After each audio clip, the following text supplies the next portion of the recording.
Hey everyone, I'm about to start. Give me a couple more minutes, maybe 30 seconds or so.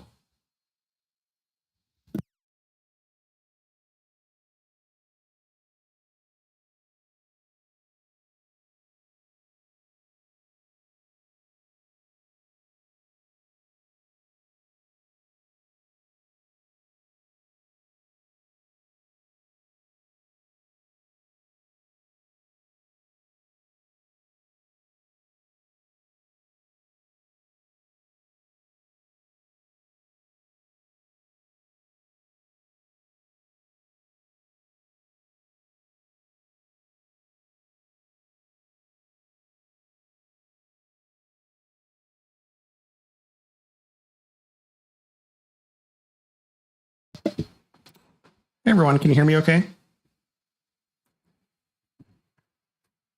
Hi.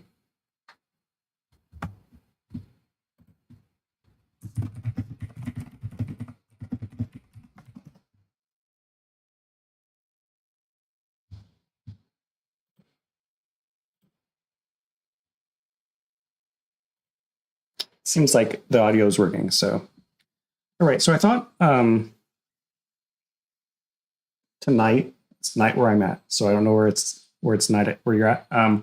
We could do some processing of M42, and I went ahead and put on my web camera this time so you guys can see, I guess, who I am and that I'm not an AI generated person. So I've got Serial open, and we previously did a video on how we can change, change SHO to RGB using some pixel math and things like that. And I thought I would go ahead and try and actually do it in the Hubble Palette. Because I saw Chuck from Chuck's Astrophotography. I'll show you what his picture is. He did more of a wide field view. I'll show you his post. I really liked it. So he kind of did this, a wide field of the Horsehead and Orion, kind of in the Hubble Palette. And that's kind of like what I kind of want to do. But I'm not sure that I want to make it so blue.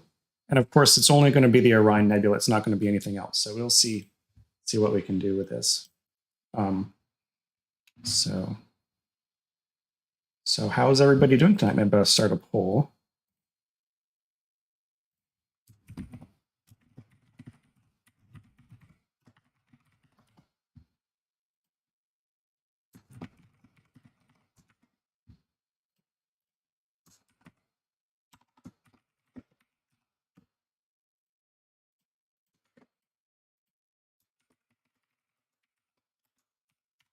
Okay, I'll go and just start a poll just to kind of get people all situated. Okay. All right, so let's go ahead and start with HA. So we've got 3 filters to do. We've got to sort of integrate the stars back into it. We've got to make things look good. So I'm going to go ahead and open up the HA filter first. And if I do an auto stretch, you can see what it looks like. It looks like this. It looks pretty good. We've got a lot of detail. It's about 3 hours of HA data. The equipment is in the equipment that I used is in the description of this video. So if you guys want to take a look at it. So because I don't actually want to crop it quite yet, but we can actually try a little bit of a background extraction. It really doesn't need it too much. But we might as well just do a before and after. Sometimes I just like doing it just to say that I've done it.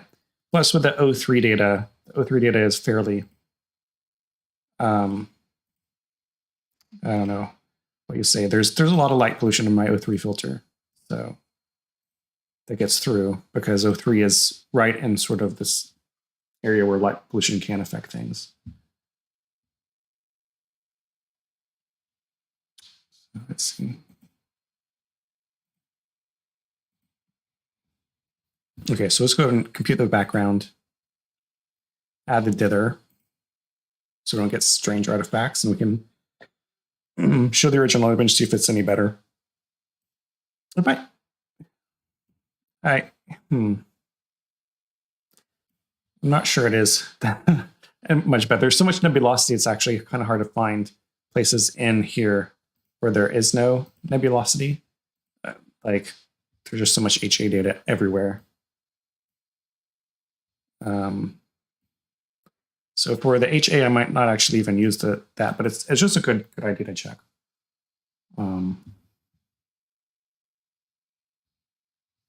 So you're right. So I think I want to do first is we're going to stretch it a little bit, and then we're going to remove the stars, and then we'll do that for each of the filters, and then bring it into GIMP, and then combine things in GIMP. And then if we need to, we can bring back the combined image into Serial if we want to. I don't know if I'll do any after short processing with it or not. I might, but we'll see. So let's go ahead and go to generalized histogram transformation, and we'll zoom in on the histogram. The first step is, of course, to get a symmetry point. And the first symmetry point should be probably on this left edge of the histogram here. I'll just click on it. Now, one thing that I got wrong in the previous video I did with sort of making SHO look like RGB is like when I did the star decomposition, like I forgot that you can't just click on the histogram in the star recomposition stretch window.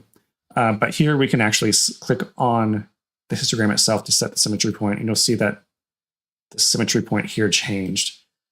And then we can increase the local stretch intensity slider quite a bit. We can even do it to match, and we can start stretching this up a little bit. And we don't have to stretch too much for the first stretch. We'll go and click apply, and then we'll click 1 to rezoom into sort of a zoom out on the histogram. I'm going to change it to logarithmic scale just so we can see where we need a little bit more contrast. Anywhere there's like these bumps or ridges, you might want to add some contrast. So here, there's some bumps and ridges, but this is quite a bright area of the nebula. And so I'm not sure that we want to stretch this part yet, because that'll kind of mess things up. What we want to do is kind of get this curve here higher. And so I'm going to go ahead and click here. Has anybody been imaging anything lately? I know we've got a few viewers out there. Have you guys like been able to image? Right now it's kind of cloudy where I'm at, so I thought I'd process some stuff. I haven't done a live stream in a couple weeks, so I thought I would do it. So let's go ahead and click our symmetry point somewhere up here, maybe right there. We'll start, and then we'll start stretching to bring out some of the nebula. Yeah, it's not too bad.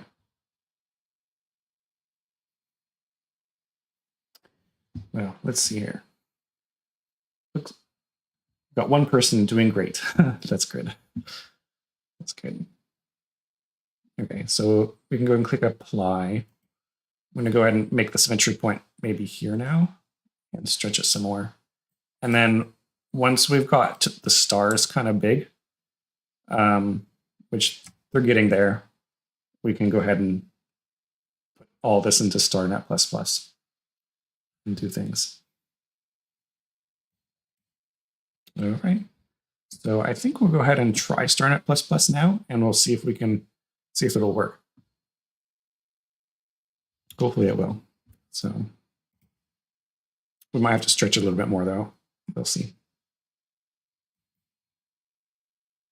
Okay, I don't want to pre-stretch it because I've just stretched it. And I don't want to recompose the stars on completion because I don't want to really do anything with the stars right now. And I do want to generate a star mask. Let's go and execute it, and we'll wait a couple seconds. And it should take, I don't know.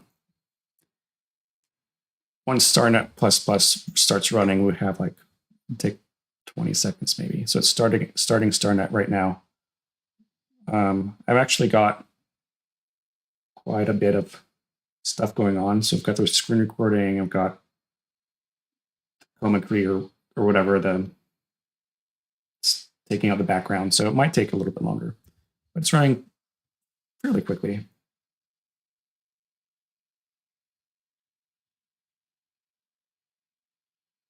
So, all right. Should pop up. The starless image should pop up. Yep, here we go. All right, now let's go ahead and we'll continue stretching. And let's make the symmetry point somewhere around here. Let's start increasing the stretch factor a little bit. And you can start to see the nebulosity coming out, which is nice. We've got some good detail, I think, in these data, which is pretty good. All right. Maybe I'll start another poll. Doesn't seem like anybody wants to answer this one. So I'll just ask, are you imaging anything tonight?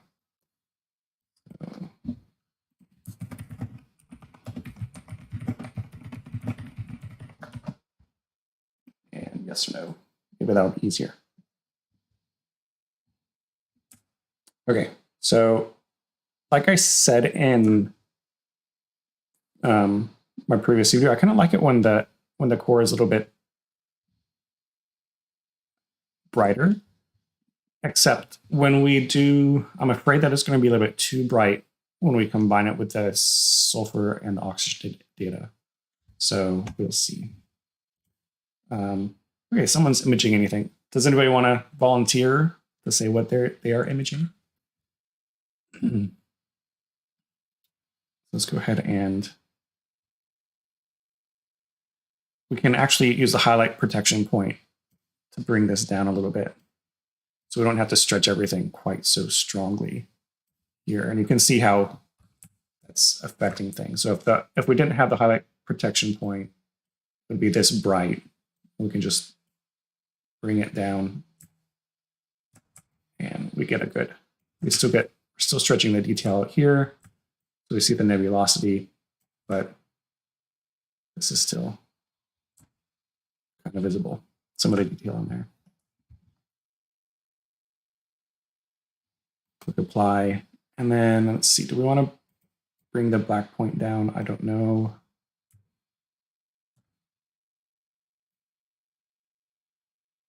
Nah, I don't know. It's not at this point. Now, the question now becomes, do we want to continue stretching this? Because we could try to bring out all this nebulosity here. So if we want to increase the contrast here, maybe we can try to do that. And then try to control it again with this highlight protection thing. But I don't know. I feel that if we keep stretching it too much, we're going to get a lot of noise. I kind of like it where it is now. So I'm going to click apply. I'm going to go ahead and save this as a TIFF file. We'll go ahead and do the oxygen and the sulfur. So we've got 2 votes. One person is imaging something, one person isn't. Okay. Let's go and save this as a TIFF. We'll just call it starless ha.tiff and save it as 16-bit integer. That's fine. And we'll bring in, I guess, the sulfur data, because that's probably the second easiest one to do. And so let's go and open it. We have the sulfur data here. We can go and do an auto stretch just to see what that looks like. Yeah, the sulfur data looks nice. There's not, you know, it's interesting to see like the differences between the HA and the sulfur data where things are bright. It's a little bit more noisy, which is kind of expected. And so when we do the auto stretch, you can kind of see some of the imperfections. So a little bit more noise. So, okay.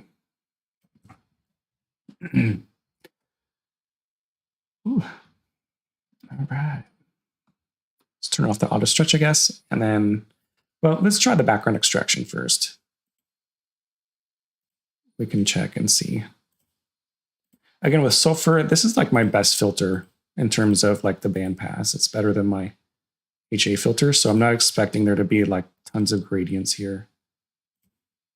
And I don't even think I will use this unless like I see something. Yeah, I don't think that really does anything for us. So we won't do the background extraction. So we'll go ahead and start stretching the image, and then we'll again take out the stars and then stretch this one a little bit more. So let's go ahead and go to generalized hyperbolic stretch transformation again. Change this back to a non-logarithmic scale, just a linear scale, and we'll zoom in into the histogram.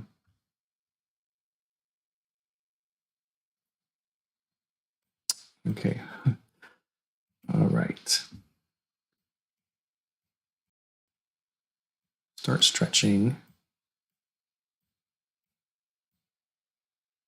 till we see part of the nebula, and click apply. Go back to 1.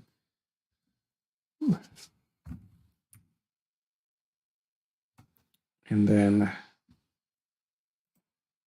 change the logarithmic scale, and then we'll choose based on the logarithmic scale, maybe somewhere in the middle here like this, and we'll start stretching again. Maybe up top more.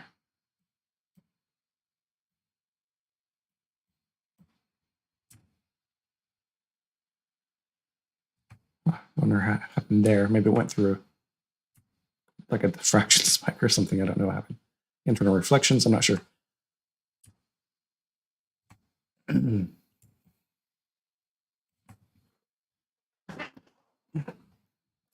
anybody had anything interesting happen to them lately? See any UFOs? Starlink. Okay, let's go ahead and let's see.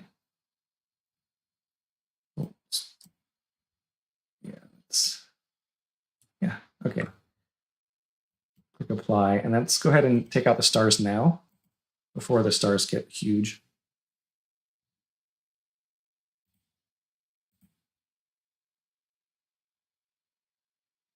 Same parameters.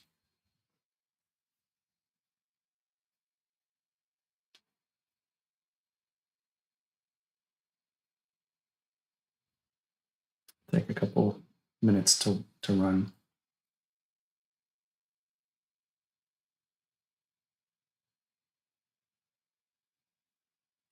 Is the sound okay? Can everybody hear me? Anybody want to volunteer to say something in chat?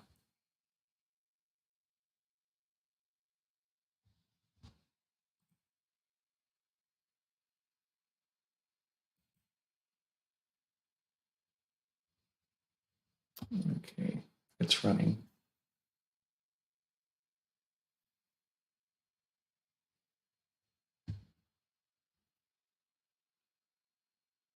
Oh, good. Okay, it's remove the stars, so now we can stretch it a little bit more. With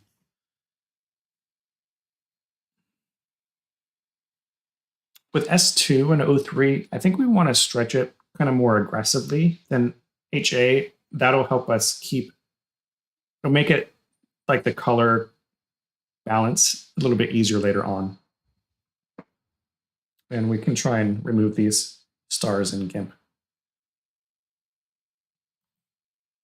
So let's go ahead and go back to generalized hyperbolic stretch transformation. Set our symmetry point maybe somewhere here. We're starting to get like less and less data, but it's not, should be okay. We can also stretch a little bit more in GIMP if we want to and control things, but yeah, that looks pretty good. Let's go ahead and leave it there, and if we need to, we'll stretch it more in GIMP.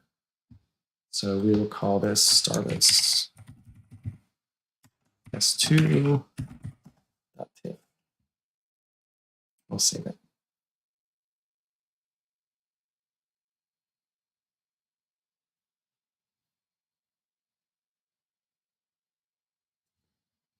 So I was doing like a poll on what my next video should be.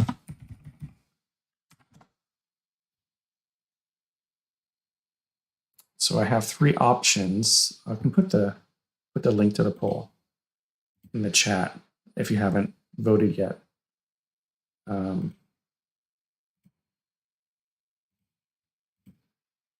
see here.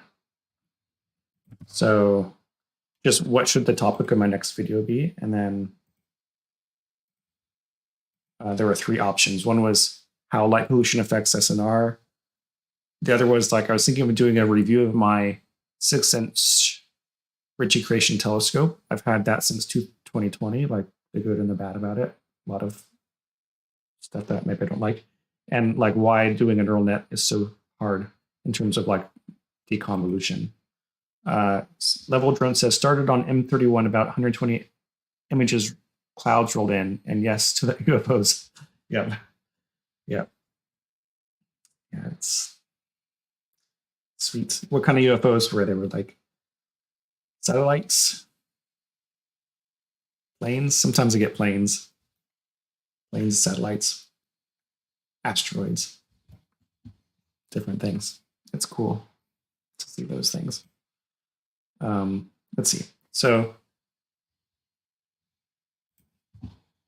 let's see if I can give you the link to the poll about what my next video should be about.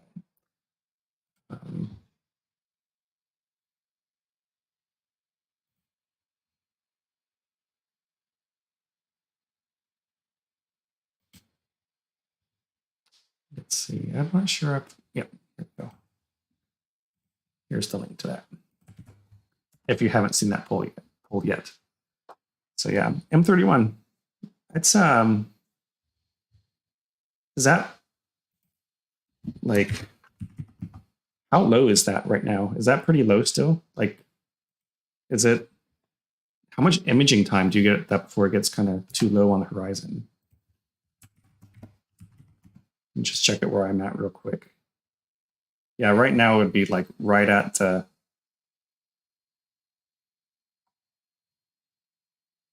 horizon for me. I think, unless I'm, yeah, it should be like, I couldn't image it right now. It would be too low.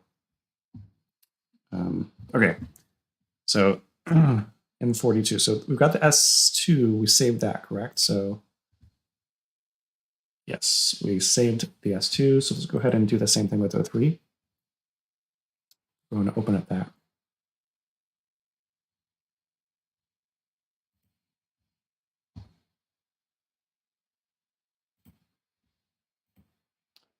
When I started, it was 45 degrees, yeah.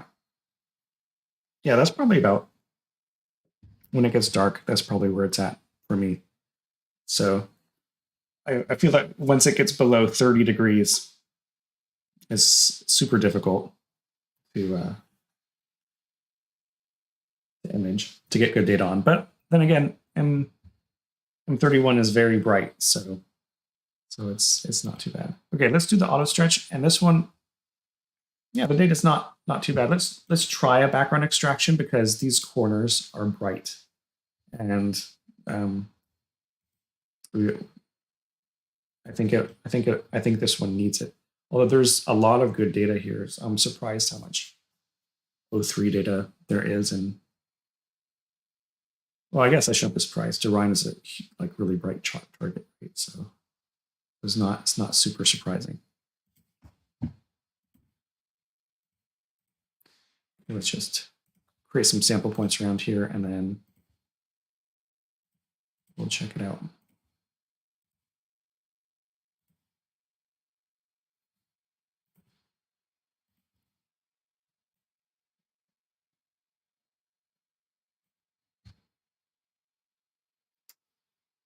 I don't know if it helped. Like, I can see a difference, but I don't know if it helped. So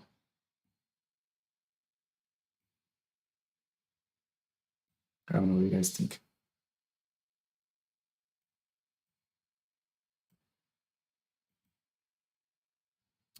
I guess we can go and keep it. We'll go ahead and we'll do the same thing. We'll do this stretching and then removing the stars. Then we can bring it into GIMP and try and do some more magic with it. So generalize hyperbolic stretch, turn off the auto stretch, turn off the logarithmic scale zoom in, like we've done the past 2 times. Find a symmetry point, increase local stretch intensity for the first stretch, and then start stretching.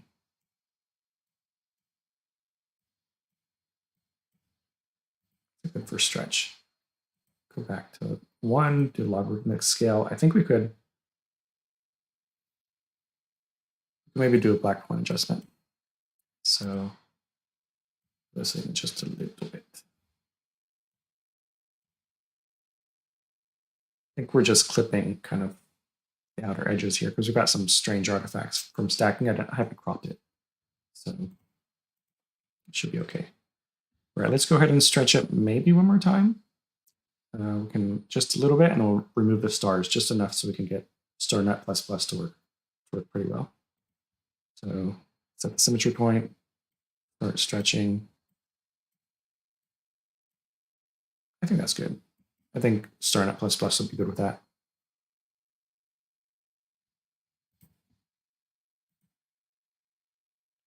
Yeah, M42 is a nice target. You don't have to stretch it very much for StarNet++ to do its job, and then once you bring it back in to 0, you can stretch all the channels quite a bit more. Okay, we'll wait on that.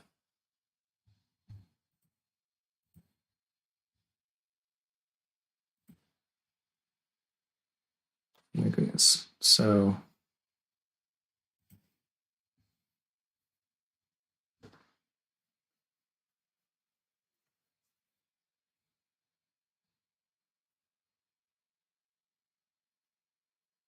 just waiting.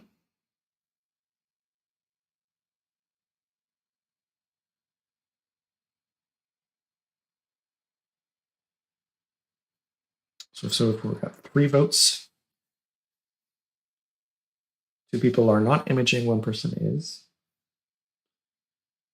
or they were. I'm not imaging either, so I did image the last couple of nights, so I got some of the is it the monkey head? That one? Yeah, I got some of the monkey head nebula, and I've been using my Ritchie Creation RC with it. I've also been trying to do M78. So let me show you. But like that's just faint reflection nebula, and it's really hard even in like I'm like Mortal 6 sky, so it's very hard to get good data on it. I've got like 11 hours, and I feel like I need 20 more hours to do that, to do a decent job on that. And with the moon out and with it getting lower and lower kind of each night, I'm not sure I'll have enough imaging time to get 20 more hours on it. Maybe I could get 10 more hours. So, but we'll see. We'll see how whether the weather cooperates. Okay, so let's start stretching this again. Again, with HA, we kind of want to stretch things quite a bit more. I'm in a 4 here. Yeah, 4 would be a lot nicer. I think you could get a lot of detail. I've always tried M78, but I'm never quite in a dark enough area to do it. And I just feel like you need 4 or less to get a good, maybe 5 or less. But like 4 would be very good. And then of course, once you get into 3, you're just kind of in heaven, I think, in terms of the light pollution. Okay, so let's go ahead and stretch the O3 a little bit more and set the symmetry point just by clicking here. I think maybe right here in the middle of that inflection point. We'll see how it goes. Yeah, it's stretching quite a bit. Let's go ahead and use the highlight protection just to keep that core just a little bit under control. And apply.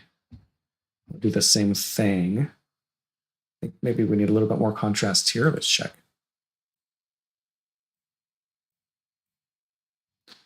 All right, and then try and bring out some of the more fainter stuff here. Yeah, 4 would be, that would be a nice thing. Looks like StarNet++ didn't quite get some of the stars. I think I think we can clone this out in GIMP. I think we can clone it out in GIMP. I think it'll be okay. It's not like there's a ton of detail here in the outer regions of the nebula like there are with HA. Apply, close, and go and save it as a TIFF. Bring them all into GIMP.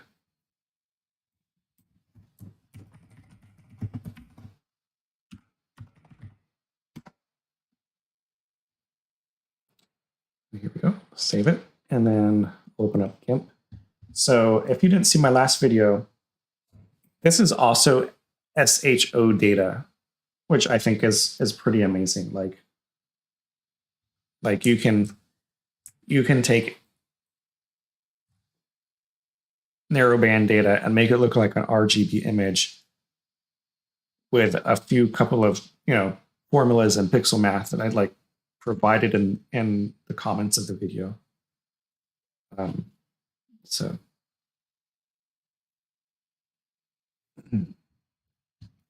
go ahead and open up the files then. Let me go ahead and find them.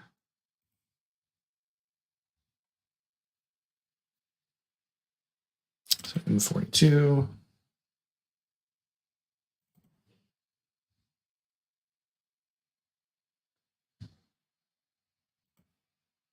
Okay, starless. Bring in the starless HA first.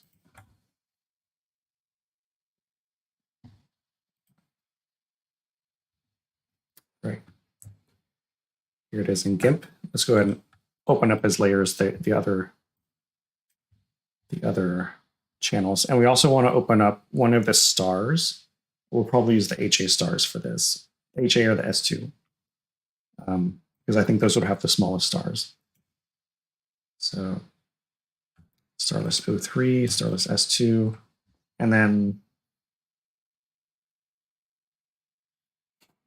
let's go ahead and also the star mask of S2. We'll try that one first and see how that looks.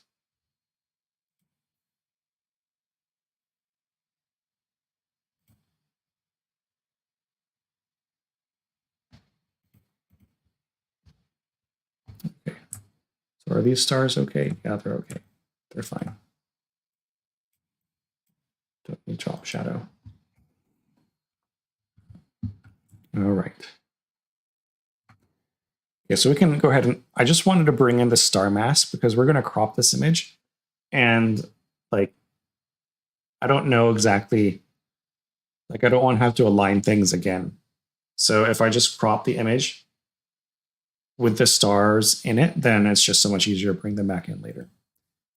So let's go ahead and bring this down. And I think, let's see, let's put them in order. So S, H, and O, and oops. Just it takes me a while to recalibrate like how I scroll around the image. I'm very new to this using a DBO C-Star S50. Oh, cool. Cool. I'd like to get my hands on one of those and test them eventually. But I like the idea that like so many people are getting into it because of these like smart telescopes that you just put out in the lawn and like turn on your phone and you just tell it where to go and it does it. I think once it automates an equatorial mount, like things are gonna like drastically change. So I don't know. Yeah, it sets up. I'm sure it does. I'm sure it does. Like I know I've done like alt-as mounts with my C8, so it's Celestron 8-inch split casting crane. So it's a big telescope and it's on an alt-as mount. And the setup for that is so much easier than an equatorial mount. I eventually took it off of that mount, and I use it now on my equatorial mount to sometimes do some imaging. But I can understand why, like, it's just so much nicer. You just set it up, turn on your phone, tell it what you want to image, and it does it. Yeah, less than 2 minutes. Yep. For my equatorial stuff, my setup, it takes probably 30 minutes, I would say, to set up. You get polar aligned, and you practice and you get good. Like when I first started it took a lot longer and I had a less complicated setup when I first started, and it took me probably an hour to set up, and then sometimes longer than that because I would have to polar align differently. Okay, so I think what we want to do is get the backgrounds of these images kind of like in a similar spot. So I'm going to click on this histogram here, and then I'm going to make a selection. Well, let's see here.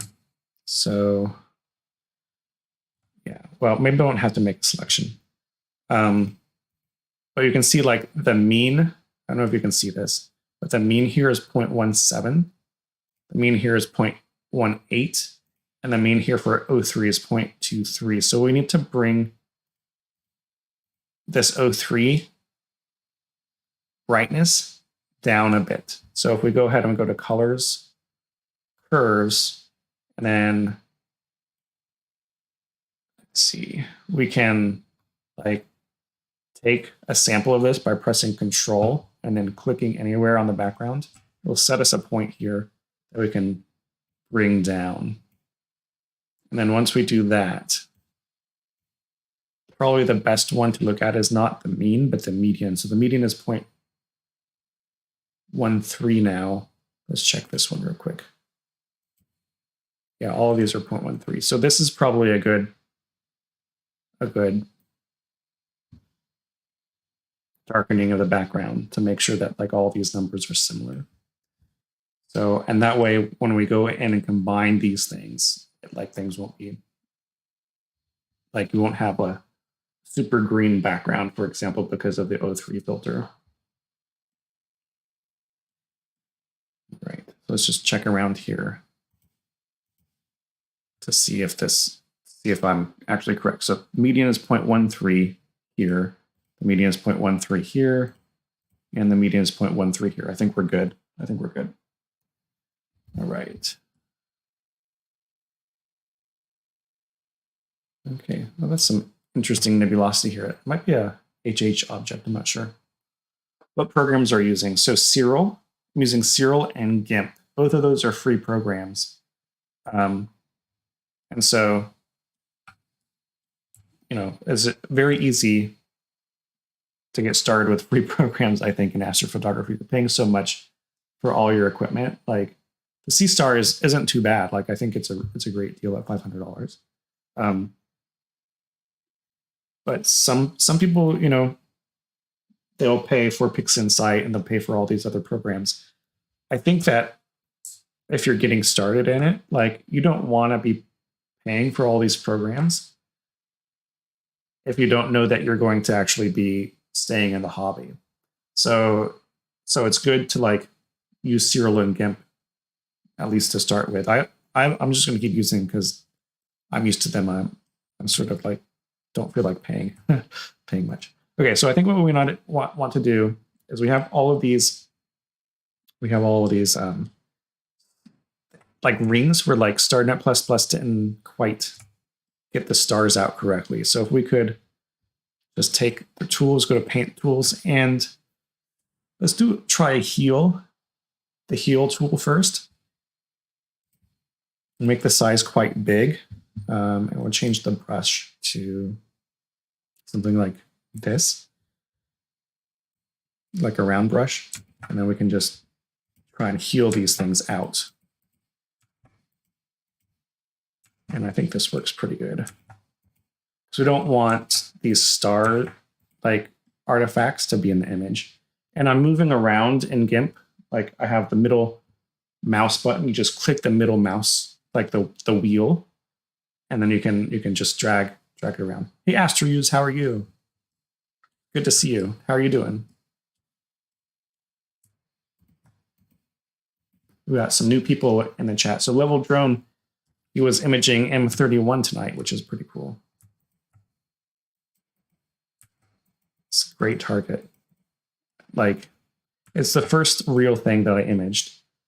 I did image a couple of small galaxies like before, like just as a test when I first started, like back in 2015 or 2016. I can't remember exactly when. I think it was 2016. And like, but like, I feel like my real like first image was Andromeda, because that's like, I went to a dark sky site. It wasn't like, you know, that first image that came off the sensor was it's just amazing. Doing fine. How about you? I'm doing pretty well. It's a nice Friday night. I thought I'd got nothing else to do except to like try and I wanted to process this data into the Hubble Palette, because I did it in I did it in the RGB type image. I made a video about it, but I wanted to kind of try the Hubble Palette because I like the Hubble Palette. And then I saw Chuck's astrophotography also did it in Hubble Palette. So, okay, so let's see here. All right, so do we want to try and take out this star? We can try. I don't know. We can try to take out these stars, the brighter stars. It's always difficult to do because, like, oops. Because sometimes I feel like it can mess things up a little bit. So maybe in HA we won't take it out, but with the other filters we will. So actually, I don't know, because it can be weird. It can be weird when you integrate the stars back in. And I kind of like those halos a little bit on the bigger stars. It makes things kind of look nice and makes the stars look a little bit softer, not as harsh. So maybe I won't do that. Maybe I won't take them out. I don't know.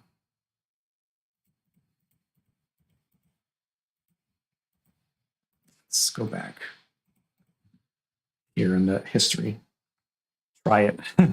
Yeah, I think I'm going to try it. I'm going to keep the brighter stars in for now, and we'll see. We'll see. Okay, so we've got this. Now the question is, how much do we want to stretch the S2 and the O3? So the HA, of course, is the strongest filter. We've got nebulosity everywhere with HA.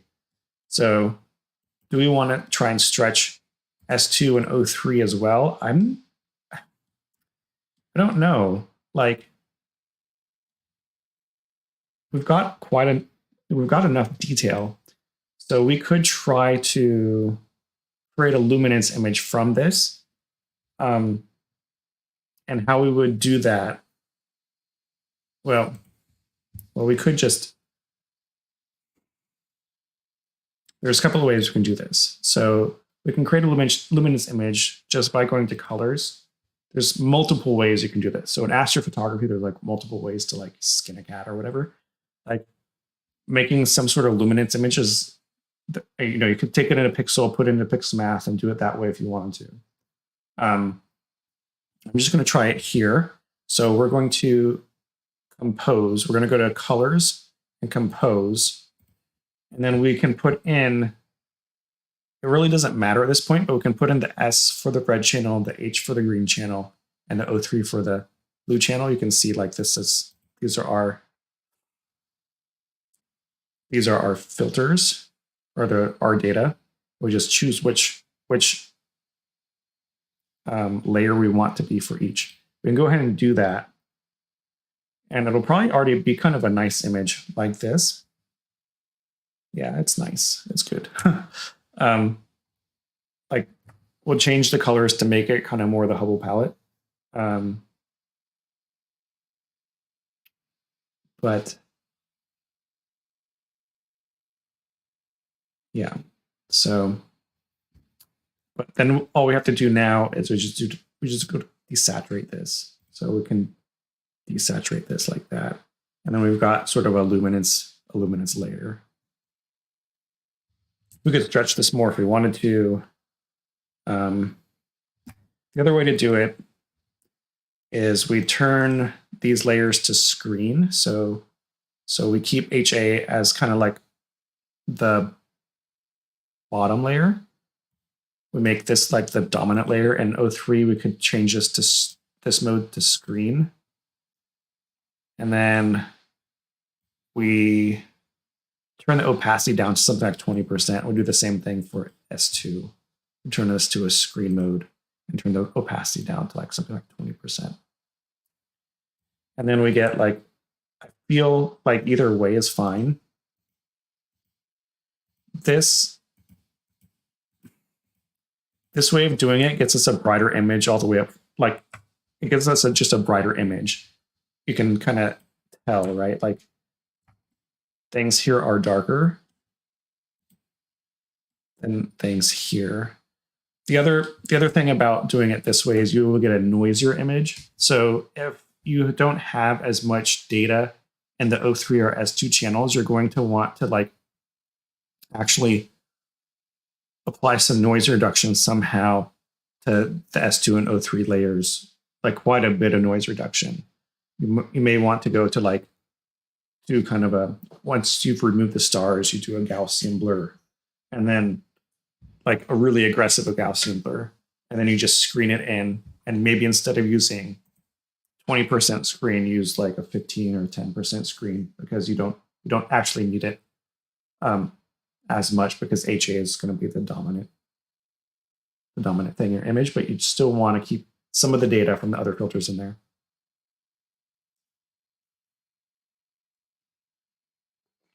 I hope that makes sense. Okay, so let's go ahead and we will create a new layer from this, from the visible layers, and we'll call this luminance.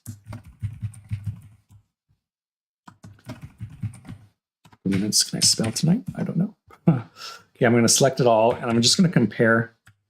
I'm going to Control-C to copy, and I'm going to compare it to this one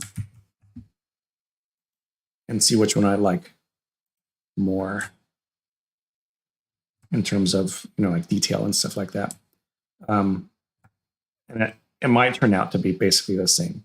So I also want to stretch this to similar amounts. So we're doing like an apples to apples comparison. So we see that the excuse me, see that the median here is 0.13. So, and this is 0.19. So let's go ahead and stretch this a little bit until we get the median as this, 0.19. So we're going to brighten it up a little bit. Check. Takes a little bit to update. 0.21. So it's a little bit too much. Bring it down.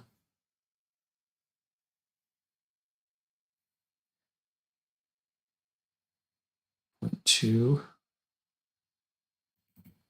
Down a little bit more. So Asteroids, have you been imaging anything lately?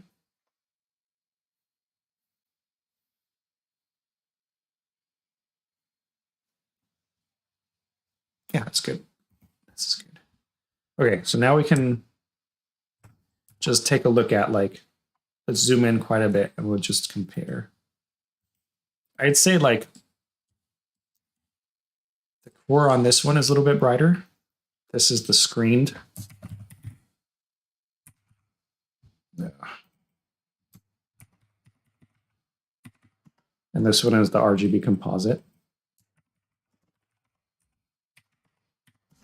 And so if we look at the RGB composite, it's a little bit less bright in the core, which is fine.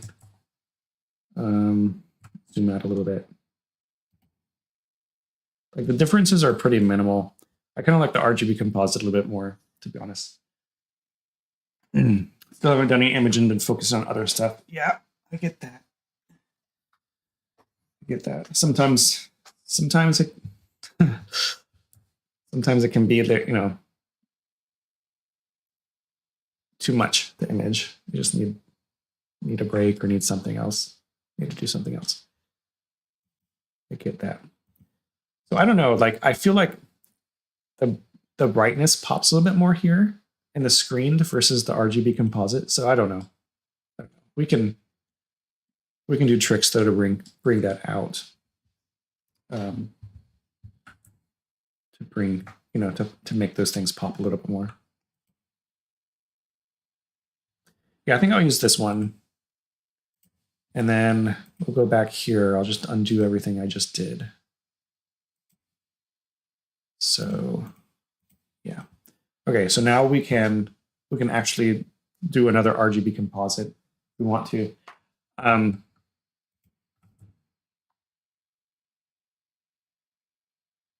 let's try it.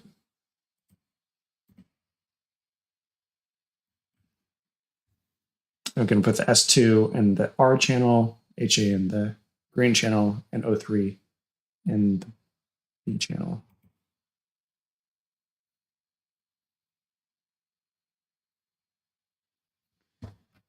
It's similar to what we had before. Copy this. We can paste it in here as a new layer, set the mode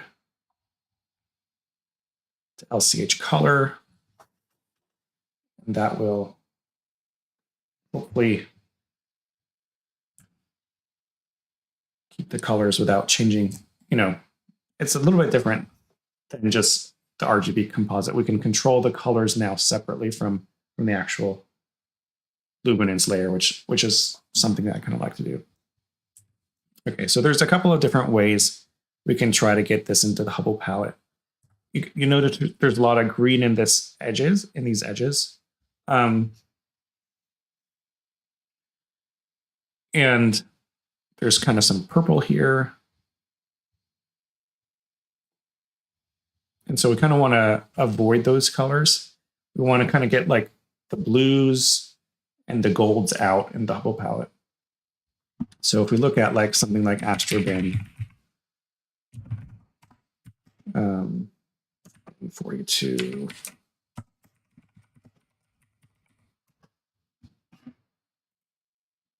People have different ways of doing it. Like,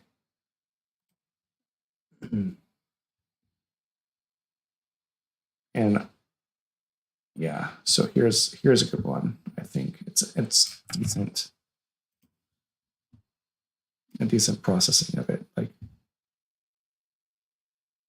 let me pull it up. It's loading. So I kind of like the way this guy Mike Reed has processed it. Kind of you get the golds. I'd like to bring out some more blues into it too, and avoid some of the browns. So it can be tricky. So one thing we can do is we can go to colors, components, and channel mixer, and we can try to do things a little bit here as a first step. So the green and the green channel we want to bring down.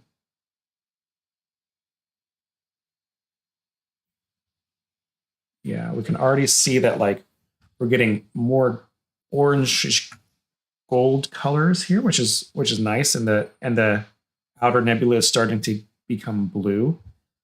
And then you can also, in the red channel, we can increase the red in the red channel, increase the green in the green channel a little bit to make things a little bit more gold, to make these a little bit more even. And I think we're already starting to get kind of like a nice sort of goldish Hubble palette, like now we've got a lot of different stuff in the background, and I'm not exactly sure how to tackle that. What we could do is try to, it's kind of blurry, or I don't know, not blurry, blurry is the wrong word, pinkish, pink and purple here. And the stars, pink or purple. So click OK. And we can try curves. So we've got purple in the background, which is like red and blue, right? So we can change the value here to red. Control click on the background and then just start to bring this down.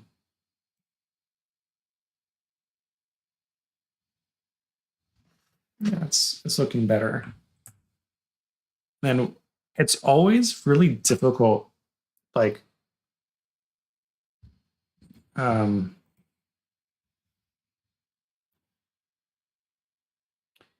yeah, there's some pinkish hue in the nebula near Orion. Yeah, the running, yeah, right here. Yep, the Running Man Nebula. Yep, I like this thing. So it looks like a Running Man. So when you look at like 2 legs and head and arms, I guess, I guess. But yeah, I like that. That's pretty cool. And here in the Hubble palette, it's going to come out as like yellow, I guess. What happened? Did I cancel that? Let's go back to curves. I must have canceled. I must have like, because I switched tabs. Yeah, I like the Running Man Nebula. I feel like with the Hubble palette though, it doesn't come out quite as crisp. Like everything I've seen with the Hubble palette. So if we take a look here, even in this image here that I just showed, like if we zoom in a little bit, like here's the Running Man Nebula, and you don't quite see the Running Man with the Hubble palette as much because things kind of get, I don't know, it just it's interesting. But I really like when I first imaged Orion, and I was like, hey, this looks like a man, and then I actually looked at it, and it like, or somebody running, or some guy or something, and then actually like found out it was called the Running Man Nebula. That's pretty cool. Okay, so let's go ahead and do this again. So here, let's do the red, bring the red down.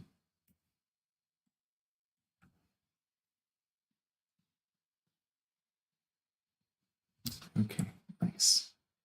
Some pinkish here too. And bring this down a little bit. Yeah, there we go. Oh, that's good. It's looking, I think that's looking pretty good.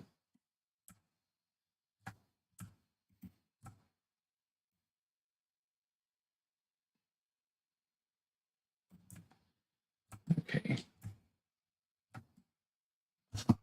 Yeah, what do you guys think?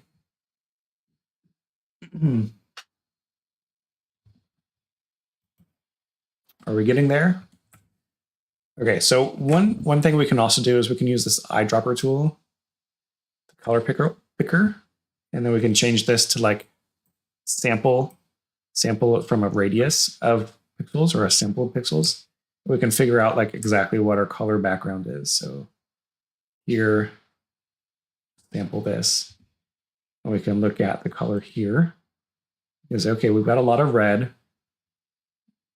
and a lot of blue, kind of almost equally. Maybe we need to bring in some green, right? This green is a little bit low. So makes sense to me. So we go to colors, we go to curves again. And this time we go to green and select a point here. And we just bring it up a little bit.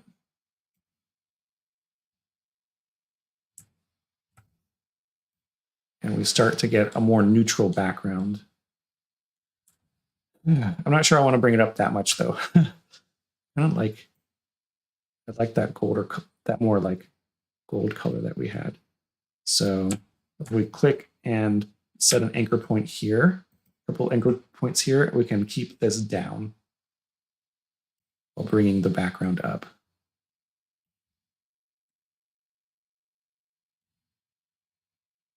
That makes sense.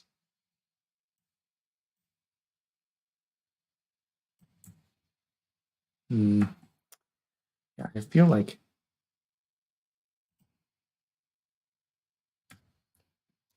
I don't know. I really like this color. I don't want it to be super yellow. I don't want to be kind of more goldish. Yeah. But one thing we can also do is we can bring this back into Serial and do a background extraction. So let's go back here. Take the stars, copy that, put the stars back in.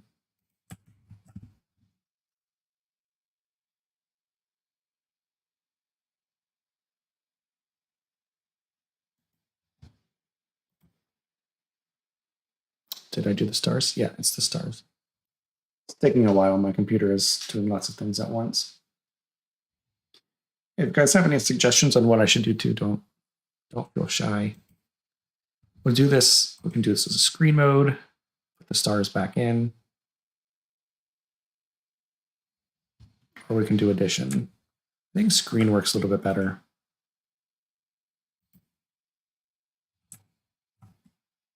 I don't know. Let's check. So this is addition.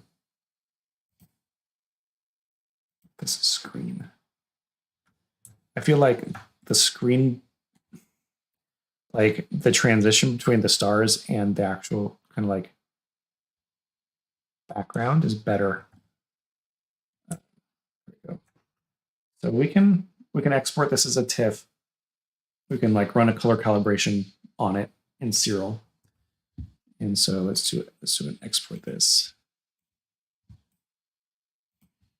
Give me 1 second. Find and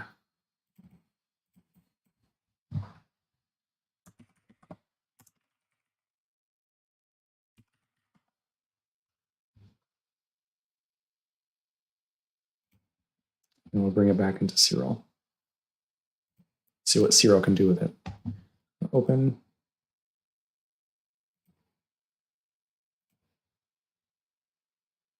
Here it is. Okay.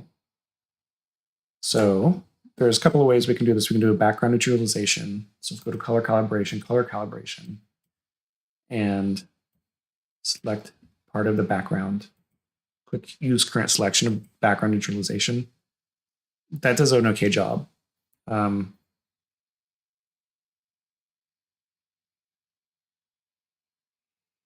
I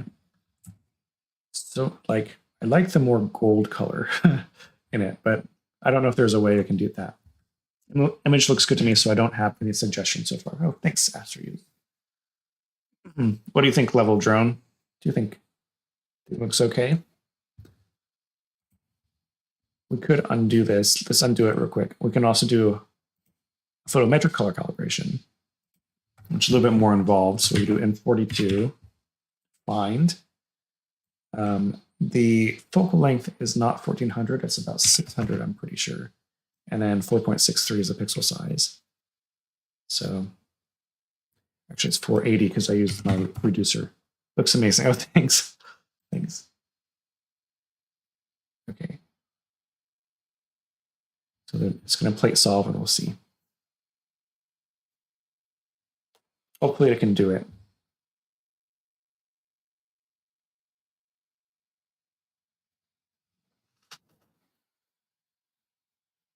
Okay, there we go. Oh, nice. Oops. All right. So it just did it and it flipped it. So let's flip it back.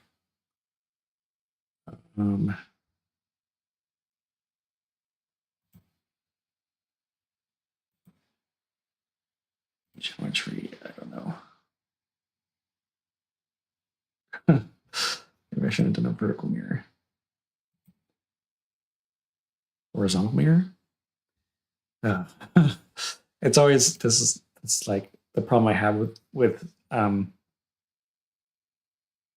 Serial is that I can never get the things it's just so much harder to rotate and crop and stuff like that. It's not harder to crop, it's just harder to rotate things.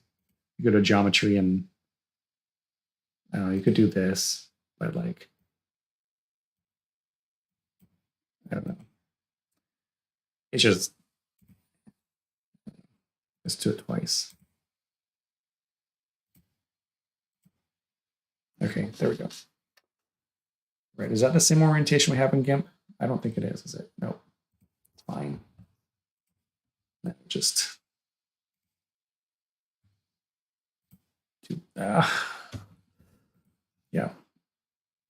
Looks like a sky monster. Yeah. Yeah. Okay, so here we go.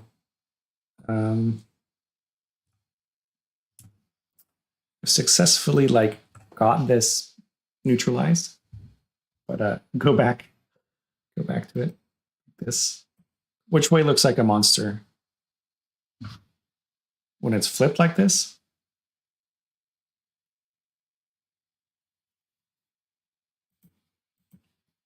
I don't know. Oops. Okay, so we can go ahead and save this as a TIFF. One more. It's so hard because the stream is on a lag. It lags, so it's hard to figure out like when exactly it is. But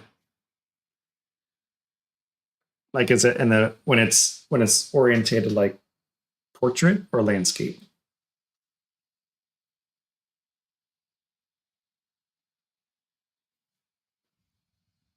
Yeah.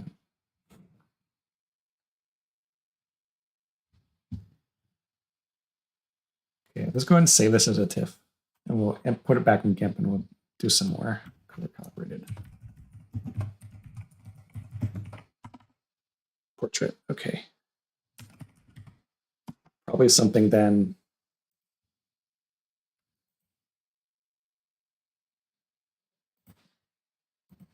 Maybe like this. I don't know.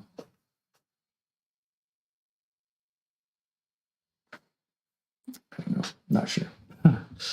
Okay, so let's bring it back into GIMP. This layers. Oh yeah, that one. Okay, good. Nope. Never wants to open the correct file. I don't know why. Usually it does. Okay.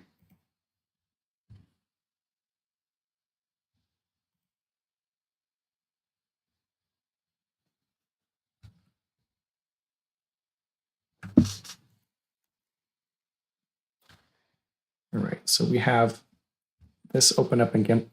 Like, this is the trouble I have. Like, how do you make it to where the background isn't like this brownish color? I don't particularly like it, but there's so much HA in the image. Like, this is what is contributing to the brown color, because the HA is in the green channel and it's very faint out in the outer edges. And so when you do like all of this processing, you're removing some of that green and it becomes yellow, but like a very faint yellow is brown. So I don't know. It's kind of hard to deal with. Now, let's go ahead and maybe make a new image. Keep this one as it is.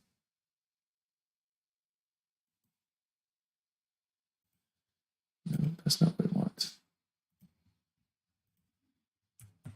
Copy this layer, not the star layer.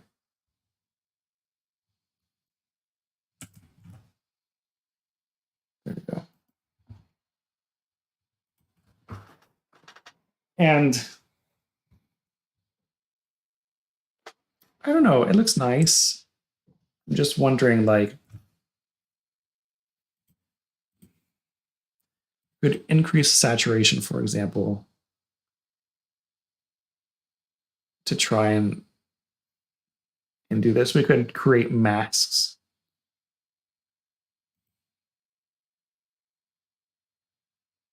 I don't see any brownish hue on the background, or maybe it's just my screen, no idea. So if I zoom in here, for example, like all this nebulosity to me looks kind of like yellowish brown. I don't know if you can see that. Like, this definitely is brown. Like, it's reddish brown. But like all of this is just a little bit brown. Let me see if it shows up. Does it show up on YouTube? I'm not sure.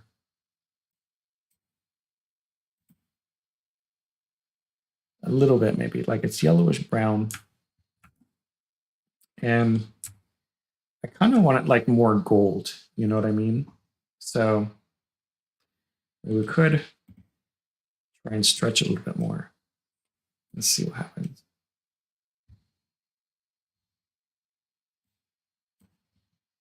I don't know. Oh, most of them are faint. Yeah, that's strange. Yeah. Yeah, it's kind of faint. We stretch a little bit more. I don't know.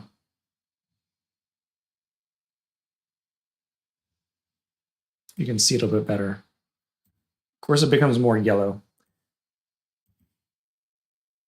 like,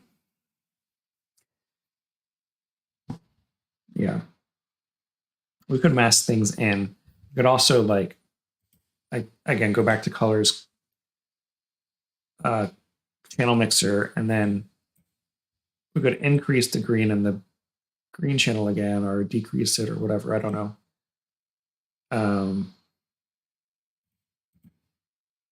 Reset it. So I've always had like trouble with the Orion Nebula for some reason, and as like an actual true Hubble palette, because like I can never get it the way I want it to look. Like maybe something like that.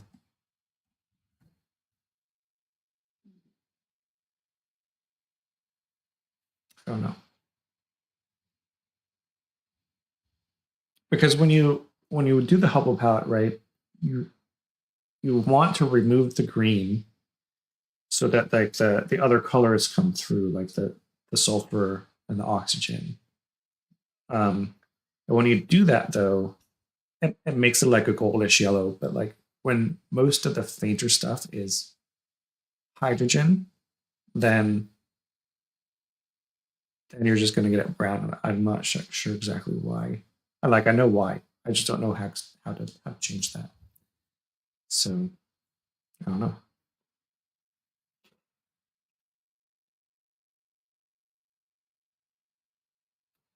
But, yeah.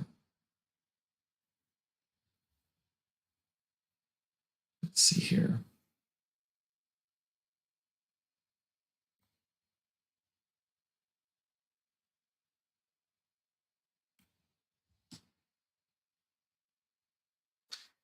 Yeah. I'm just playing with things now. Just seeing, just experimenting.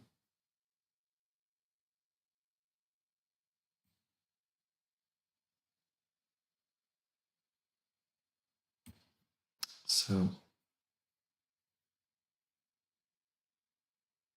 could also try pixel math, but I don't exactly want to do that right now.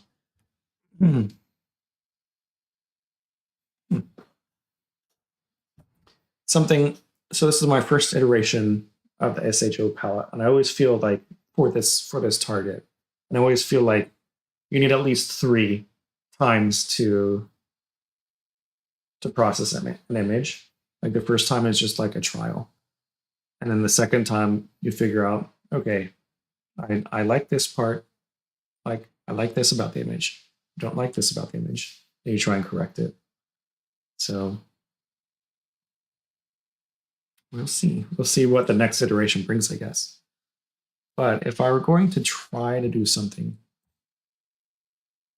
about it now, like I don't like this purple stars. Again, that's because we kept those stars in. We can always change that. That's an easy fix. But how do we make this good? So we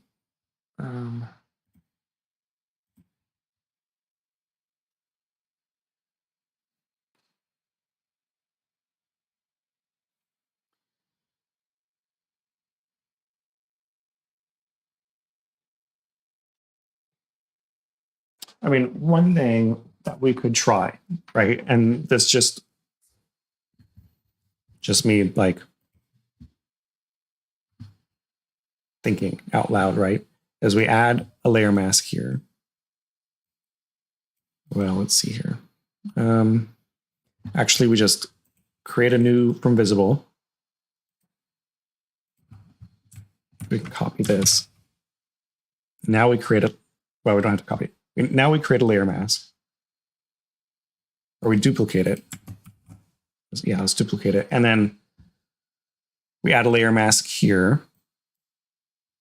We change this to like, I don't know.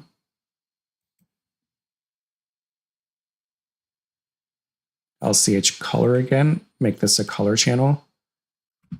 And let's say we want to add more blue. We take the starless 03, which would be the blue channel. We copy it. And oh, where are we? We paste it into this layer mask. So we anchor it into here.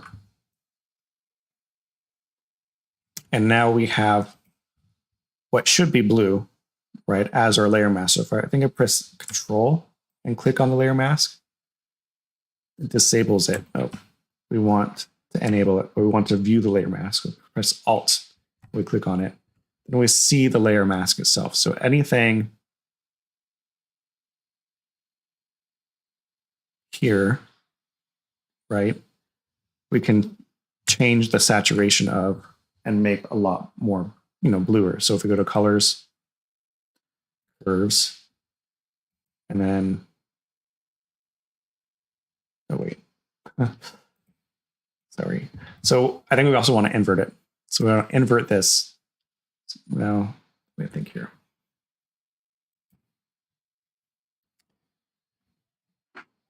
The white shows through, right? Is that right?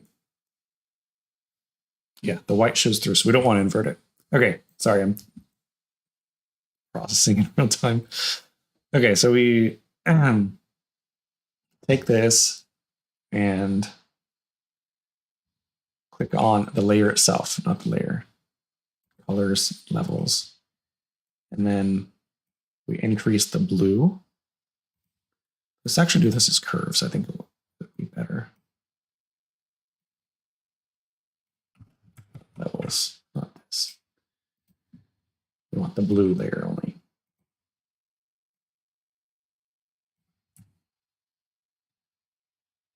I don't know if we can see it. But turn it on. See that like the blue is becoming more saturated here, right? Can you see this? Can you guys see this? So on this side is where the blue is being saturated. This is the regular side, and so we can really kind of increase the saturation of the blue.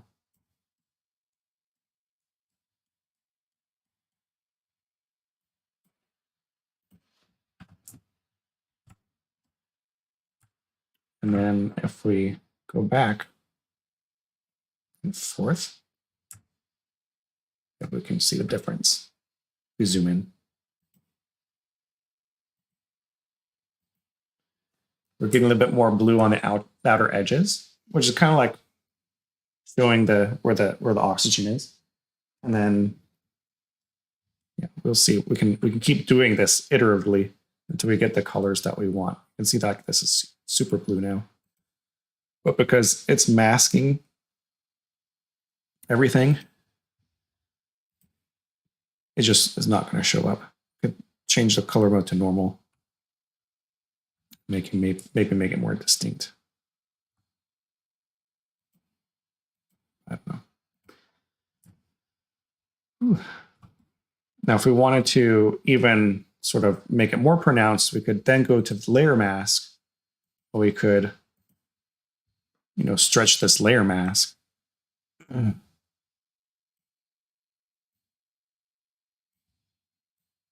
bring out the blue even more. So, I don't know. And we do the same thing with the red, which would be the sulfur. And that way we kind of start minimizing all of the HA data. Okay, so we've got this.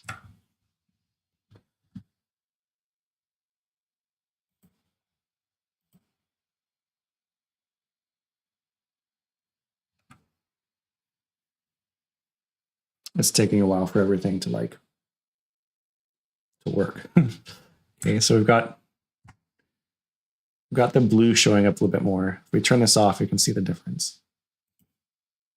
Yeah, I don't know if this surgeon looks more natural.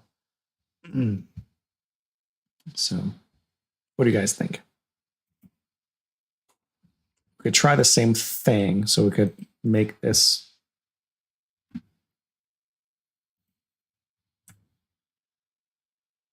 Let's see here. Got too much blue in the background. So let's darken up the layer mask.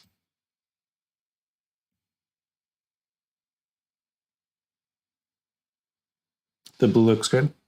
Thanks. I hope it does. But thanks. I think it looks okay.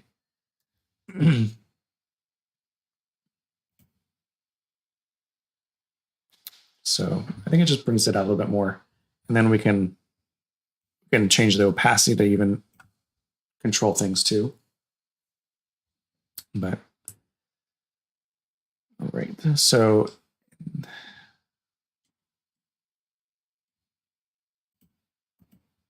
okay, so let's try this again. So we've got the blue. Now we have to figure out how we can do it with the red, right? So we can make another visible layer. Like we can call this like accent blue. I don't know. I'm just trying things. I'm just trying things. We'll see if it works. And then duplicate it. Add a layer mask. Like we did before. Where is it? Here it is. Go back to our S2. Copy that. Paste it in.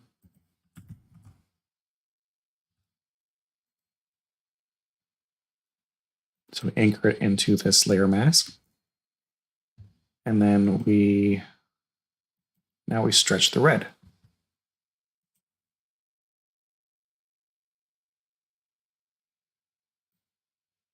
Let's do the red.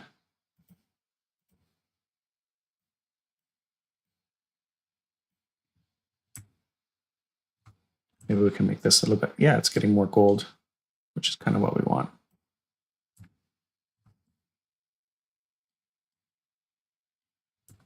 I think is what we want, hopefully. All right. And then again, with the layer mask, we can kind of bring it out a little bit more. We'll go ahead and cancel that. Let's go levels. We'll stretch it in levels. And then we can kind of stretch things a little bit more. So more of it shines through, but also darken up the background so it doesn't mess up with the background. We're getting a little bit more nicer orange color in there. Too cloudy image tonight. Oh, yeah. Same here. Same here. It's just raining earlier today. So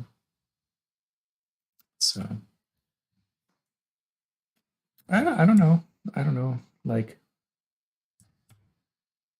it's kind of weird here. Makes things weird. I don't know. We'll have to try and figure things out.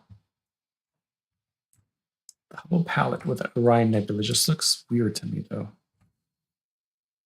I thought I'd try it. Okay, so we've got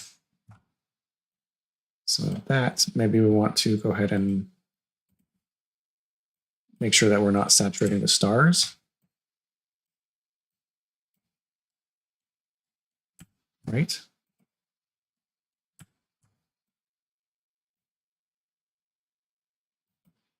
Oops.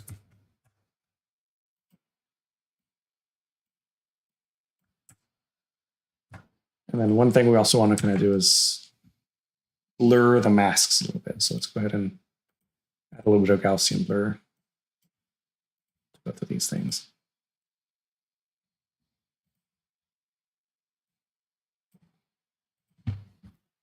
I don't know. Looks okay. Not the best. Not the best colors yet. So I think I still prefer this natural RGB type processing. Looks good to me. So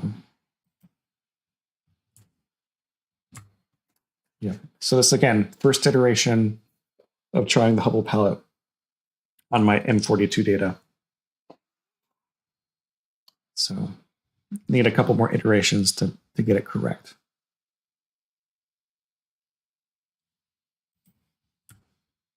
I don't know.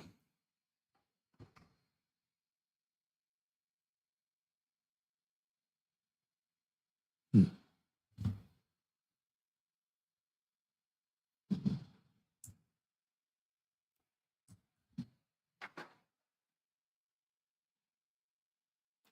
mean, if we wanted to desaturate the background, there's also another trick I know.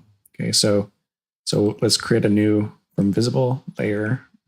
Again, we're going to keep doing what cursor use. It's all my stuff is linked in the description of the video. So I've got some different Amazon and Agena Astro links to all of this stuff. So this was taken with like a 80 millimeter refractor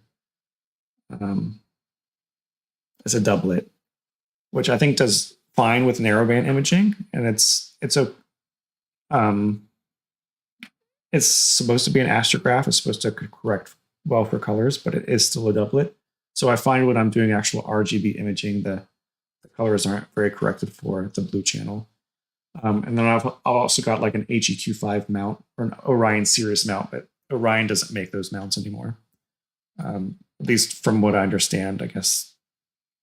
I don't know, they bought Mead or Celestron or something, and so I don't know exactly what happened. Or maybe with all the new mounts out there that they don't want to sell, the Orion and the Atlas mounts that they used to use, which were like the EQ6 and the EQ5 or HEQ5 and HEQ6, basically. Okay, so we've got so again, let's see here. What we could do, right, is we've got this layer. We could desaturate it. So we could go to colors, saturation, and then desaturate, right? And then that would just desaturate everything. We'd only have basically a luminance image. But then again, what we do is we use a mask. Masks are very helpful. So we add a layer mask, and then we add it. And what we want to do is the white to show up and the black to not show up. So anywhere there's white, we can take the luminance layer, for example. Let's see, where do we have that luminance layer? Oh, we've got it here, don't we? Let's just go here. We can use this luminance layer we created, we copy it, and we paste it.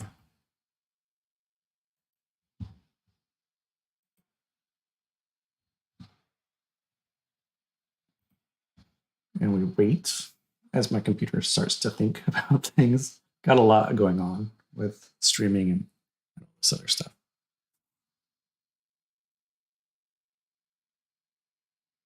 And then the white will show through and the black won't. So what we can do is we can take this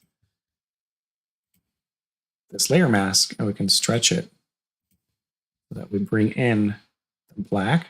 And I'll zoom in for this so maybe it'll work faster. We can see what happens to the background as we change this layer mask and make things darker.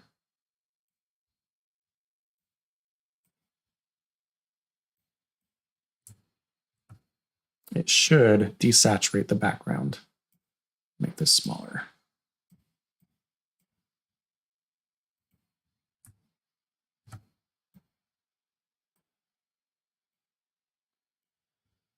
It should desaturate the background.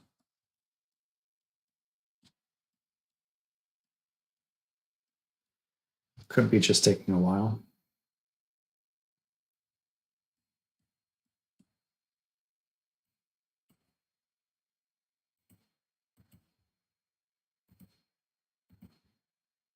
Let's just see.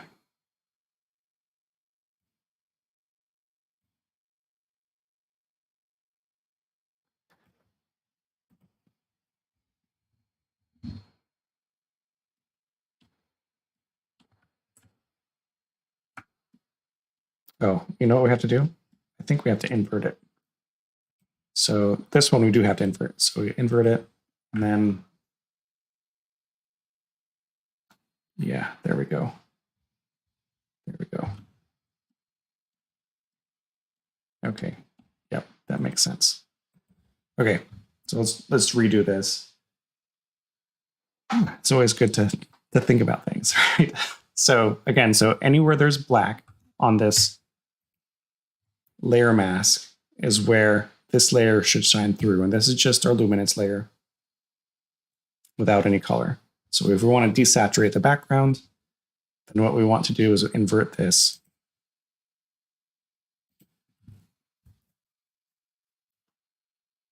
So this is, again, this is the mask. And this is the layer where my mouse is pointing. So let's deactivate this. We don't, well, I don't know.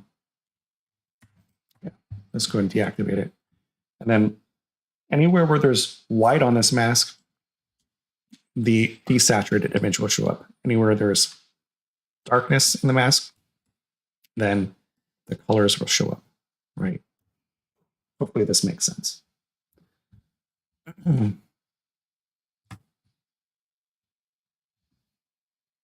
if we want to desaturate these bright stars, all we have to do is click on the layer mask, click on the pencil tool, and then make it white this time. And there we go, right? You can see definitely like how things are going. So we want probably to like make this smaller. And we'll add a Gaussian blur to the layer mask at the end, so it like is more natural looking. We'll see what I mean. Okay. Now I think I want this part to show up a little bit more. So I'm going to go ahead and go to colors and levels, and I'm going to bring this slider up to make this part of the nebula brighter. But I also want the background to be brighter. So I'm going to stretch this black point up and this middle point up as well. And then that should help bring out the color of the nebula, but also keeping the background more or less like the background, right? So the more I think I bring up this slider, you can see the difference. We can see the difference. Oh, I guess maybe we want reverse. Okay, so we're making everything darker, right? So maybe we bring this slider up.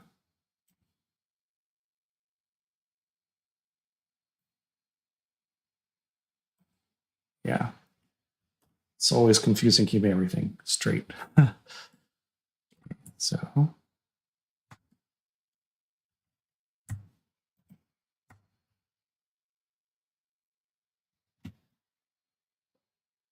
You can always take a look at the layer mask by pressing Alt and clicking on the layer mask.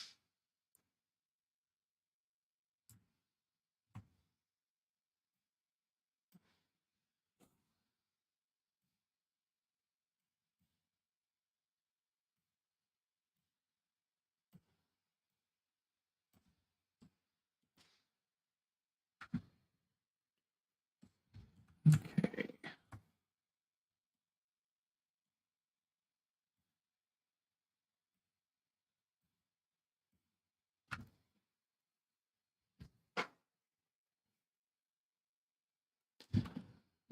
What images are you guys looking to take in the next couple of months? I know Galaxy season's coming up. What are you looking forward to? I think I'm looking forward to trying to find clusters of galaxies and bringing out my C8 again. Maybe doing some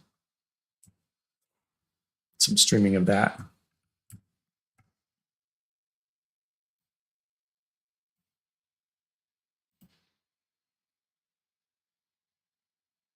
I think that would be good.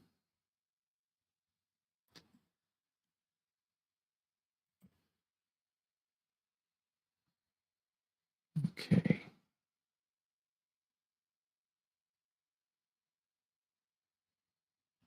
Anybody looking forward to Galaxy season?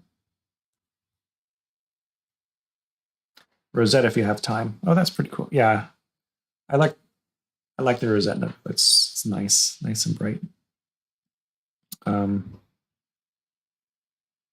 Right now I'm working on the monkey head because I haven't really done that one before. And I think I'd like to do it. I'm also trying to do M78 before it gets too low in the horizon. I feel like I've got, a month to get 20 hours of data, which I'm not sure is going to happen. So we'll see.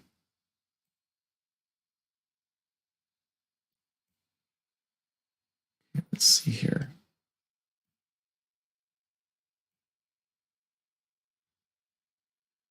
Yeah, this is what we want. We want a white background and a dark nebula.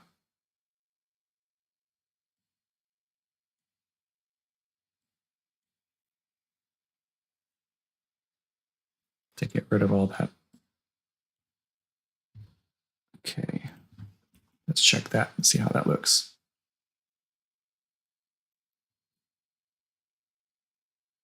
Rosette is a great target.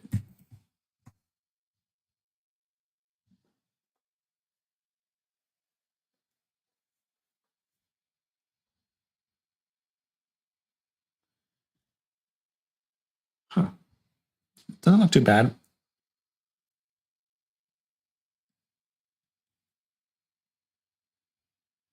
Now the background is nice and neutral. It's a little bit too red. What do you guys think? We turn this layer off, make a new from visible of the color layer. Is GIMP using GPU rendering? Yes, probably, but also my, the streaming software is also using GPU rendering, and my web camera is actually also using GPU rendering for the background, so that like everything is like, so it's quite, my GPU is probably not loving me very much right now. So if I turn on my task manager, yeah, GPU. Yeah, they're both my integrated and NVIDIA dedicated GPU are both kind of working pretty hard. So, yeah. So it's taking a little bit. So sorry about everything being slow, but there's not much I can do about it unless I stop streaming. So.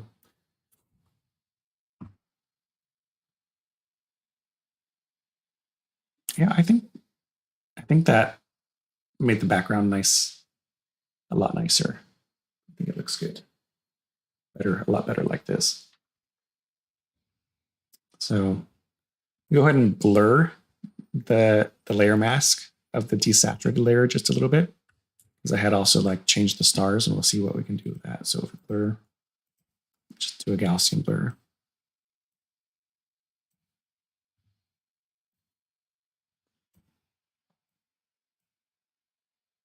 Yeah, there we go. Till things blend in. Yeah, I think we've got an almost first version here.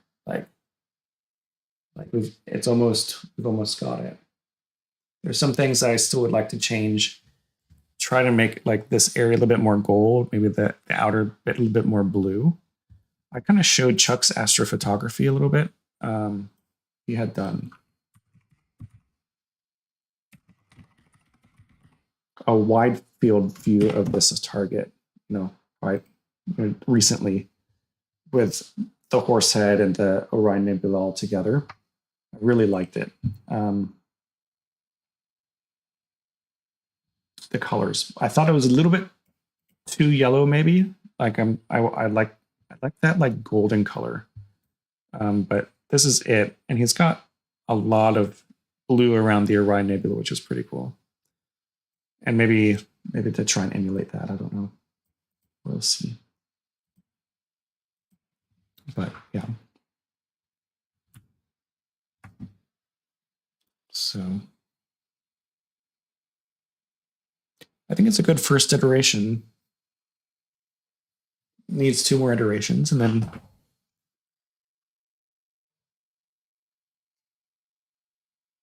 we'll probably be good. Have a decent image. I've got enough data, I think, to make a good image. I feel like I said earlier, like I just feel like this is also an SHO image. It's just done more smartly to like make the colors look natural. I really like this effect, especially with the Orion Nebula. I feel like I see the Orion so much in RGB. Like it's just such an easy target to do in RGB that that anything other than RGB is weird for me for the Orion Nebula. Have you seen the Palomar Observatory wide field of M42 plus the Horse and Flame? I don't think I have. Let me see if I can look that up. Let's see. I may have looked at it. M42. Let's check it out. So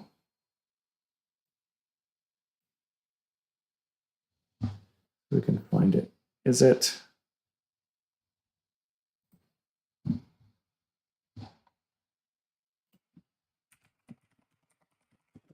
Did someone take those data and then like process it themselves with their specific site, or is it?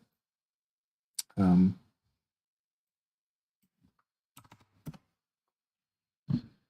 we go. Maybe this is it. No. I haven't seen it. If you've got a link, I don't know if we can post links. I don't know if it's allowed. Not the big script, it's a smaller one.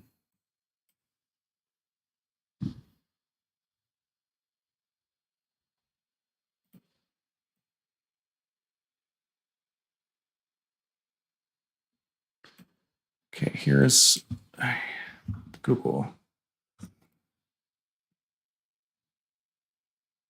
Do you see it anywhere on here?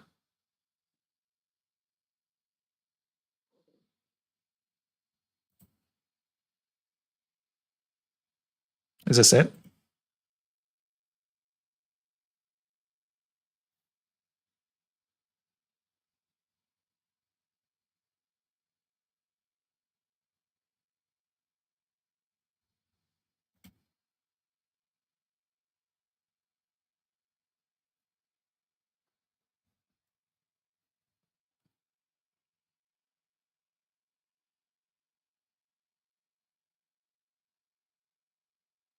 Was it?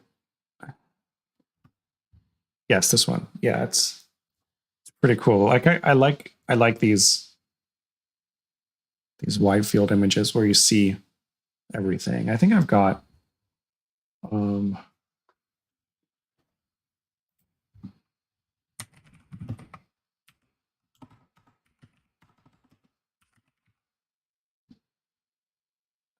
got a wide field that I did with a lens one time. I put together as a video. Let me see if I can find it. No, but definitely wasn't SHO. It was just HA. It was pretty cool. It's 48 inch. Yeah, yeah. I bet there's like a lot of resolution here that you could get into. But I can't. Doesn't look like I can zoom in. You can see it. Oh wow! Look at that nebulosity right there. I could zoom in. Just maybe I do this. Yeah, look at that. That's so cool. 16 individual sensors. That's crazy. You know what makes these diffraction spikes? These seem weird to me, like the horizontal ones. Is that just the way that the secondary mirror is?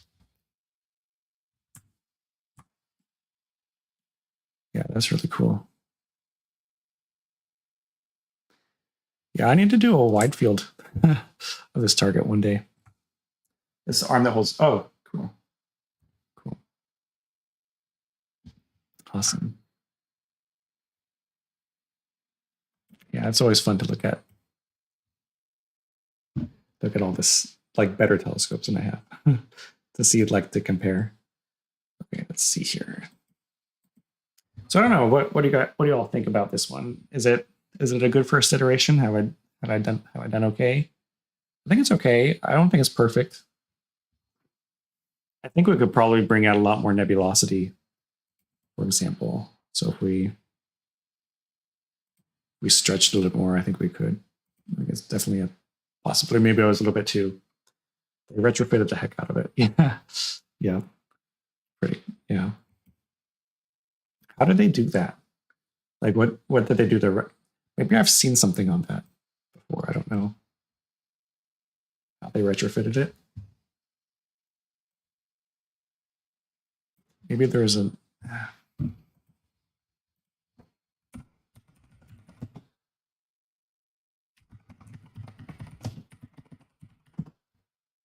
Let's see.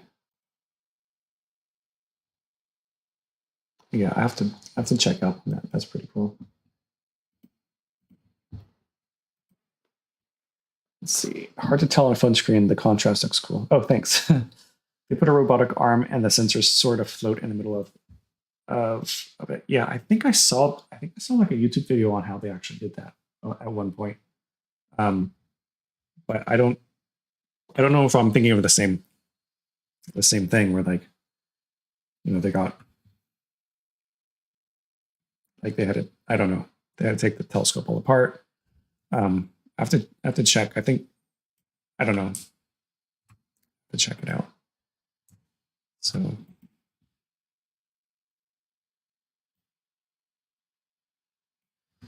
yeah.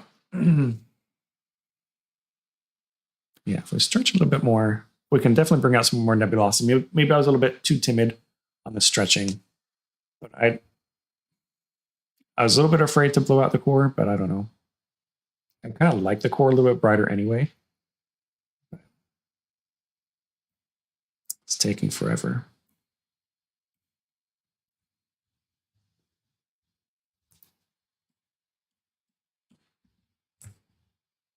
Yeah, you can definitely see a lot of the nebulosity here. Let's go back to that image.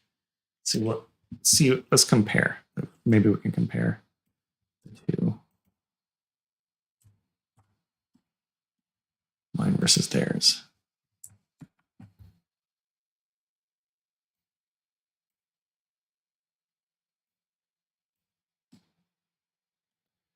Okay.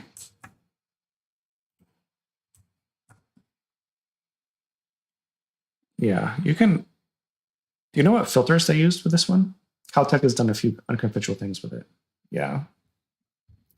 Seems like something that you would have to do. Like, if you want to update a telescope, you'd have to do quite a lot of different things. So yeah, let's see. The detail on here.